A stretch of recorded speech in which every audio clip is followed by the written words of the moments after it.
everyone, welcome again to my YouTube channel. कैसे हैं आप सब? I hope you all are doing great. So friends, our today's topic is main verb और ये हमारा verb का last topic रहेगा. तो friends, main verb study करने से पहले आइए definitions देखते हैं. The main verb is also called the lexical verb, principal verb also. It shows the action or state of being of the sentence. Clear? बोलने का मतलब है कि जो मेन वर्ब सेंटेंस में होती है वो कोई एक्शन दिखाती है, कोई स्टेट ऑफ बीइंग दिखाती है, होने की स्थिति को बताएगी. और ये किसी सेंटेंस में इसे हम प्रिंसिपल वर्ब भी कहते हैं, इसे हम लेक्सिकल वर्ब भी कहते हैं. तो आप कंफ्यूज ना होइएगा. यदि आप प्रिंसिपल वर्ब का नाम पढ़ते हैं कहीं, आप लेक्सिकल वर्ब पढ़ेंगे तो तीनों ये एक ही हैं, मतलब मेन वर्ब के ही दोनों नाम रहेंगे. Next, main verb can stand alone or they can be used with helping verb. That means जो main verb है किसी भी एक sentence में ये अकेले भी हो सकती है stand alone और they can be used with helping verb. इन्हें हम किन्हीं helping verbs की help से भी sentence में देख सकते हैं. और जो main verb रहती हैं ये sentence में अकेले भी action show करेंगी और सिर्फ without any helping verb ये अपना जो sense होता है वो हमें clear करती हैं. For example, he plays. ये हमारी यहाँ पर main verb है, ये हमारा सब्जेक्ट है. अब देखिए सिर्फ किसी भी हेल्पिंग वर्ब के मदद के बिना ही सिर्फ एक प्ले से हमें पता चल रहा है कि वह खेलता है.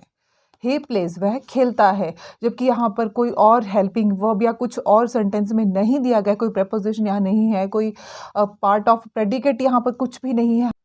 मेन वर्ब किसी और वर्ड की विदाउट हेल्प भी अपना सेंस जो है वो क्लियर कर देता है सेंटेंस में.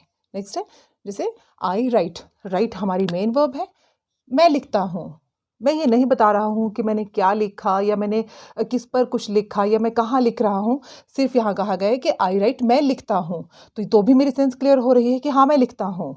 तो बोलने का मतलब यह है कि जो हेल्पिंग वर्ब होती है वो अपने आप में ही किसी सेंटेंस को कंप्लीट कर देती है किसी और हेल्पिंग वर्ब की हेल्प के बिना. देखिए, दे स्विम्स, वह तैरते हैं. वह तैरते हैं.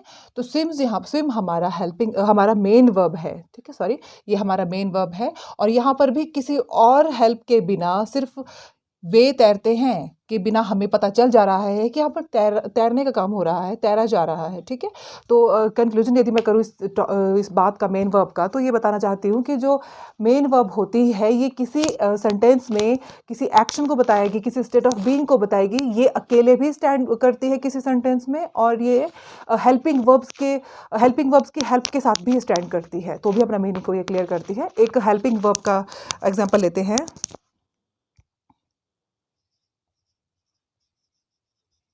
She has been dancing since morning. देखिए यहाँ पर हमारे पास हेल्पिंग वर्ब भी दी गई है मेन वर्ब के साथ. डांस हमारा फ्रेंड्स मेन वर्ब है, हैज बीन हमारा हेल्पिंग वर्ब है. अब हेल्पिंग वर्ब की सहायता से हमें क्या सेंस क्लियर कर रहा है कि वह सुबह से नाच रही है. वह सुबह से नाच रही है. यदि यहाँ लिखा होता कि शी डांस तो भी क्लियर था कि वह नाचती है. लेकिन जब यहाँ हमने हेल्पिंग वर्ब को ऐड किया तो मेन वर्ब के साथ, तो हमें ये क्लियर हो रहा है कि वह सुबह से नाच रही है. बोलने का अर्थ यह है कि जो मेन वर्ब हमारी होती है ये किसी सेंटेंस में अकेले भी स्टैंड करती है और ये हेल्पिंग वर्ब्स की हेल्प से भी स्टैंड करती है. आइए टाइप्स देखते हैं मेन वर्ब की. तो फ्रेंड्स इसकी जो टाइप्स रहेंगी मेन वर्ब की 4 रहेंगी mainly. Transitive, intransitive, regular verb, irregular verb. तो फ्रेंड्स जो ट्रांजिटिव वर्ब होती है इसके लिए मैं आपको अगली स्लाइड में और थोड़ा डीपली बताती हूँ. यहाँ एक ओवर भी देती हूँ इन चारों का कि एक्चुअल में ये होते क्या है. तो जो ट्रांजिटिव वर्ब है इट टेक्स डायरेक्ट ऑब्जेक्ट. मतलब किसी भी सेंटेंस में जो ट्रांजिटिव वर्ब होगी इसके सडन बाद आप कोई ऑब्जेक्ट देखेंगे इस सेंटेंस में. जबकि जो इनट्रांजिटिव वर्ब होती है it doesn't take any object.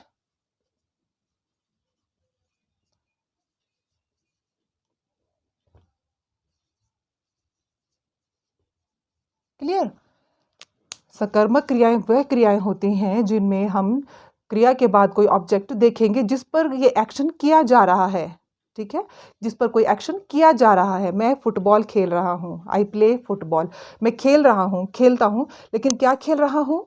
Football. ठीक है, तो यहाँ पर फुटबॉल हमारा जो है वो ऑब्जेक्ट है। ये कैसे फाइंड करते हैं मैं ये भी आपको बताती हूँ, प्लीज़ वीडियो को स्किप ना कीजिएगा। और इंट्रांजिटिव वर्ब जो होती हैं that doesn't take any object, ये विदाउट किसी ऑब्जेक्ट के भी अपने सेंस को ये क्लियर करेंगी। ठीक है, अब इसी तरह से बात यदि रेगुलर वर्ब्स की करते हैं कि रेगुलर वर्ब्स क्या होती हैं, तो regular verbs and with ED. जो इनका जो भी वर्ब रहेगा उसका एंड होता है ईडी या डी के साथ। इसकी पास्ट फॉर्म जो रहेंगी उसके वर्ब में ईडी या डी होगा, वो हमारी रेगुलर वर्ब्स होती हैं। जबकि इरेगुलर वर्ब्स होती हैं, इनकी जो एंडिंग होती है ये डिफरेंट होती है। अब ये क्या क्या होते हैं, किस तरह की डिफरेंट एंडिंग होती है, ये भी मैं आपको बताती हूँ, तो वीडियो पर बने रहिएगा। हाल फिलहाल के लिए इतना जान लीजिए कि जो रेगुलर वर्ब्स होती हैं इन वर्ब्स के एंडिंग होगी ईडी या डी के साथ, और जो इरेगुलर वर्ब्स होंगी, सॉरी रेगुलर में एंड होगा इनका ईडी और डी के साथ, और इरेगुलर का एंडिंग होगा एंडिंग इनका डिफरेंट रहेगा। For example eat, ate, eaten.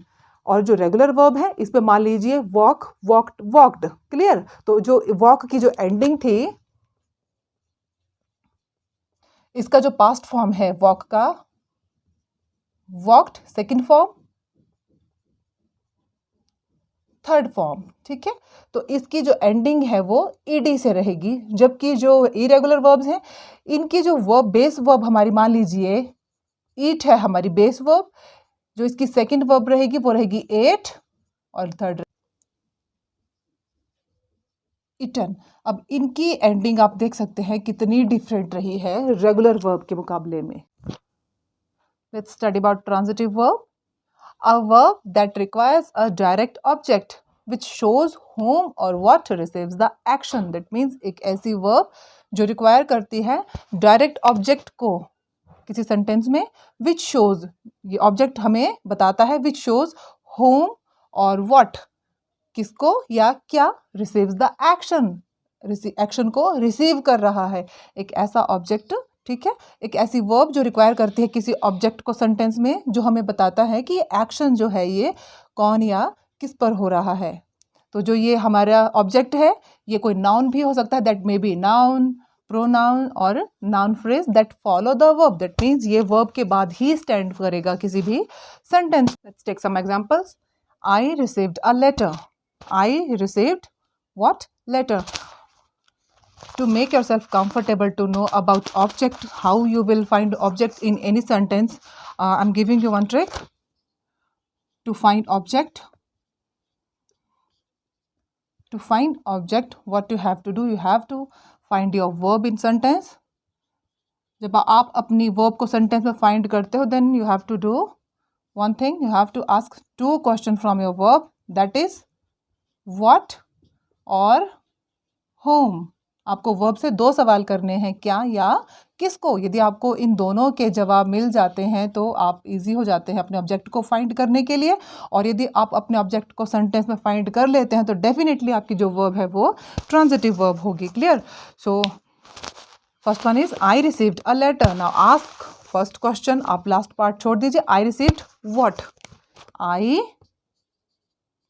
Received, ask question what और whom, आपको किसका जवाब मिल रहा है, व्हाट का मिल रहा है या whom का मिल रहा है। ट्राई योरसेल्फ, आप भी साथ में कीजिए। I received what? A letter. So letter is here your object, that means your verb is transitive verb. Clear? Next, she gives a gift. Give हमारा यहाँ पर वर्ब है। So ask question, she gives whom और what। यदि यहाँ पर कोई pronoun होता या किसी व्यक्ति का नाम होता, कुछ भी होता, तो आपको ये whom यहाँ पर स्टैंड कर जाना था, she gives to whom। ठीक है, लेकिन यहाँ पर लिखा हुआ she gives a gift, whom का मुझे जवाब नहीं मिल रहा है, तो then I ask के she gives what? a gift। then gift is a object here, that means give जो है हमारा transitive verb है। he loves cake। he loves again verb है ये। he loves क्वेश्चन कीजिए, ही लिव्स व्हाट और he lives home. तो he lives what का हमें जवाब मिल रहा है, नॉन लिविंग थिंग है केक, तो केक यहाँ पर ऑब्जेक्ट है, दैट मीन्स अगेन के लव हमारा ट्रांजिटिव वर्ब है। He plays with football. He plays with football. Now ask question, he plays what और ही प्लेज विद होम। आपको क्या का जवाब मिल रहा है या किसका जवाब मिल रहा है? हमें यहाँ पर किसका जवाब मिल रहा है? ही प्लेज विद किसके साथ? फुटबॉल के साथ। ये यहाँ पर होम का जवाब दे रहा है, तो ये फुटबॉल यहाँ पर फ्रेंड्स ऑब्जेक्ट है। तो ये बहुत ही इजीली हम लोगों ने सीखा किस तरह से हम ट्रांजिटिव वर्ब्स को फाइंड करेंगे सेंटेंस में कि ये ट्रांजिटिव है या ये इनट्रांजिटिव है, और सेंटेंस में हमने किस तरह से ऑब्जेक्ट को फाइंड किया ये भी आपको मैंने बताया हुआ। आप चाहें तो स्क्रीनशॉट ले सकते हैं इसका। अगली स्लाइड में हम इनट्रांजिटिव वर्ब को करते हैं। Intransitive verb, a verb that doesn't require a direct object. ऐसी verbs जिन्हें डायरेक्ट ऑब्जेक्ट की आवश्यकता नहीं होती है किसी सेंटेंस में, टू इंडिकेट द पर्सन और थिंग एक्टेड अपॉन, जिस पर कोई एक्शन हो रहा है। ठीक है, बोलने का मतलब है कि जो इनट्रांजिटिव वर्ब्स होंगी ये किसी सेंटेंस में डायरेक्ट ऑब्जेक्ट को रिक्वायर नहीं करती हैं जिस पर वो एक्शन हो रहा है। जैसे कुछ इनट्रांजिटिव वर्ब्स मैंने यहाँ लिखी भी, आप देखिए, cry, laugh, live, stand, wait, etc. That means जैसे हमने लिखा था कि राइट, ठीक है, लिखना, लेकिन राइट कुछ ना कुछ तो लिखता होगा, वो पोइम लिखता होगा, कोई कविताएं लिखते होंगे या कुछ कॉपी में कुछ अपना होमवर्क लिखता होगा, कुछ ना कुछ तो लिख रहा होगा कि इसके बाद क्या आ रहा है, पोइम आ रहा है, तो ये इसका ऑब्जेक्ट है। जबकि क्राई है तो क्राई में फ्रेंड्स कोई एक्शन तो नहीं हो रहा, एक्शन सेल्फ में हो रहा है, ठीक है, कोई रो रहा है, लेकिन वो किसी और पर तो एक्ट नहीं हो पा रहा है ना। ठीक है, ये किसी और की हेल्प से तो नहीं हो पा रहा है एक्शन की। ठीक है, मैं यदि बोलती हूँ कि ठीक है मैं किसी को हंस रही हूँ तो हंसी उसके साथ हो रही है। लाफ है हमारा, लिव है हमारा, रहना है। ये रो रहा है मेरा, मान लीजिए, ठीक है, मैं रो रही हूँ तो इसमें एक्शन जो हो रहा है वो सेल्फ में हो रहा है मेरे में, लेकिन ये किसी के ऊपर से किसी के साथ तो नहीं हो रहा। जैसा कि लिख रही हूँ तो किसी चीज़ पर लिख रही हूँ या किसी चीज़ को लिख रही हूँ, लेकिन उसी तरह से जो क्राई है, लाफ है, इसमें कोई एक्शन किसी और की हेल्प से नहीं हो रहा है या किसी और पर कोई एक्शन नहीं हो रहा है, कोई और रिप्रेजेंट नहीं कर सकता है इस चीज़ को, तो वो हमारी इनट्रांजिटिव वर्ब्स होती हैं। और जो इनट्रांजिटिव वर्ब्स होती हैं ये हालांकि डायरेक्ट ऑब्जेक्ट तो ये नहीं रिक्वायर करती है किसी सेंटेंस में, बट हाँ ये इनके साथ आप सेंटेंस में एडवर्ब देख सकते हैं, एडवर्ब्स को आप देख सकते हैं। आइए कुछ एग्जांपल्स लेते हैं। शी रीड्स, ये हमारी मेन वर्ब है। अब देखिए, शी रीड्स, वह पढ़ती है। क्या पढ़ती है या कब पढ़ती है इसके बारे में हमें नहीं पता, बट हमारी मेन वर्ब एक रीड ने हमें ये बता दिया, पूरी सेंटेंस की क्लियर कर दी है कि वह पढ़ती है। ठीक है, अब यहाँ तक तो ये हमारी मेन वर्ब है। ठीक है, और यहाँ पर ये एक इनट्रांजिटिव वर्ब है ये, क्योंकि इसके आगे आगे कुछ भी नहीं है। यहाँ पर कोई ऑब्जेक्ट नहीं है, कोई बुक नहीं है, या यहाँ पर कोई एडवर्ब नहीं है, कुछ भी नहीं है, सिर्फ इतना है कि शी रीड्स, वो पढ़ती है। सिंपल सेंटेंस है हमारा ये। तो ये एक हमारी इनट्रांजिटिव वर्ब है। अब मान लीजिए यदि इसके साथ में लिख देती हूँ शी रीड्स क्विकली, ठीक है, वह पढ़ती है, मगर कैसे पढ़ती है? क्विकली, तेज पढ़ती है। तो फ्रेंड्स ये एक विशेषता बता रहा है, क्विकली जो है किसकी? शी की विशेषता बता रहा है। और जो नाउन की विशेषता को बताए उसे हम क्या कहते हैं? एडवर्ब। क्लियर? तो ये हमारा यहाँ पर मेन वर्ब है, यानी कि इनट्रांजिटिव वर्ब। इनट्रांजिटिव वर्ब जिसके साथ हमने कोई ऑब्जेक्ट तो नहीं देखा, बट हाँ हम यदि इसमें एडवर्ब को देखेंगे तो ये आप इसे गलत ना समझिएगा कि किसी भी सेंटेंस में यदि वर्ब के बाद कुछ भी नहीं है, कोई ऑब्जेक्ट नहीं है, तो वो सेंटेंस कंप्लीट नहीं है। ऐसा बिल्कुल भी नहीं है। यदि आप वर्ब के बाद कोई भी सेंटेंस में कोई वर्ड टर्म देखेंगे लिखी हुई, तो वो डेफिनेटली वो ऑब्जेक्ट तो वो नहीं होगी। ठीक है, क्योंकि वह पढ़ती है। अब इसमें कोई काम तो नहीं हो रहा, हमें रीड से कोई सवाल का जवाब तो मिल नहीं रहा कि कौन या किसको वह पढ़ती है, किसको पढ़ती है, कोई किसको पढ़ती है, कोई चीज़ तो यहाँ, हाँ बुक यहाँ होता डेफिनेटली। तो अगर मान लीजिए यहाँ पर बुक होता लिखा हुआ, शी रीड्स बुक, तो फ्रेंड्स ये 100% हमारा ऑब्जेक्ट होता। ठीक है, लेकिन वो कैसे पढ़ती है? क्विकली पढ़ती है।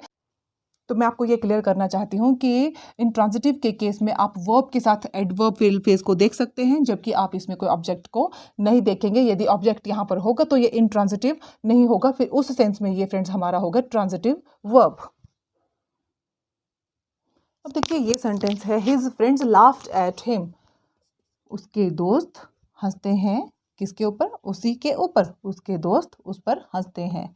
तो लाफ, हंसना, ये एक्शन वर्ड है, ये 100% एक्शन वर्ड है ये। ठीक है, तो ये हमारी यहाँ पर वर्ब है। वर्ब से हम सवाल करते हैं कि कौन या किसको, कोई जवाब मिल रहा है, वह हंसता है, किसको हंसता है, या क्या हंसता है, कोई जवाब मिल रहा है। इससे हमें हिंदी में लिखती हूँ, थोड़ा और इजी हो जाएगा हिंदी मीडियम के स्टूडेंट्स को। क्या हंसता है या किसको हंसता है। क्या कोई जवाब मिल रहा है आपको इन दोनों का? कोई जवाब मिल रहा है हमारी वर्ब से कि क्या हंसता है या किसको हंसता है? नहीं। तो ठीक है, जब हमें अपनी वर्ब से इन दोनों सवालों का जवाब फ्रेंड्स नहीं मिलता है, दैट मीन्स जो हमारा सेंटेंस, हमारी जो वर्ब है, ये कौन सी वर्ब है हमारी? इंट्रांजिटिव। आप इसे ना समझिए कि एट हिम लिखा तो ये हमारा ऑब्जेक्ट है, ये हमारा ऑब्जेक्ट नहीं है, इस पर कोई एक्शन नहीं हो रहा है, उस पर लोग हंस रहे हैं, उसके दोस्त हंस रहे हैं, बट जब हमने अपनी वर्ब से सवाल किया कि क्या हंसता है या किसको हंसता है, ये बहुत ही इजी ट्रिक है फ्रेंड्स अपने वर्ब से सवाल करके जानने की कि क्या हमारा सेंटेंस जो है वो ट्रांजिटिव, जो हमारी वर्ब है ये ट्रांजिटिव है या इनट्रांजिटिव है। तो जब हमने अपनी वर्ब से सवाल किया कि क्या हंसता है या किसको हंसता है, तो हमें कोई भी जवाब नहीं मिला। किसी को कोई कैसे हंस सकता है, कोई किसी को कैसे रो सकता है, या कोई किसी को कैसे रह सकता है, या कोई किसी को कैसे खड़ा रह सकता है, इसमें कोई एक्शन नहीं हो रहा है। थोड़ा कंफ्यूजिंग है, लेकिन यदि आप प्रैक्टिस करेंगे तो definitely it will clear to you. So friends, ये हमारा आज का टॉपिक था मेन वर्ब में। ट्रांजिटिव इनट्रांजिटिव को हमने अभी किया हुआ है, और जो नेक्स्ट वीडियो लास्ट रहने वाली है मेन वर्ब की, क्योंकि लास्ट टॉपिक है वर्ब का ये हमारा, तो अभी उसमें हम लोग रेगुलर और इरेगुलर वर्ब्स को करेंगे। तो अगर आपको आपका मेरा आज का वीडियो पसंद आया होगा तो प्लीज़ चैनल को लाइक शेयर सब्सक्राइब करें, कमेंट ज़रूर कीजिएगा। मिलते हैं नेक्स्ट वीडियो में। Thank you.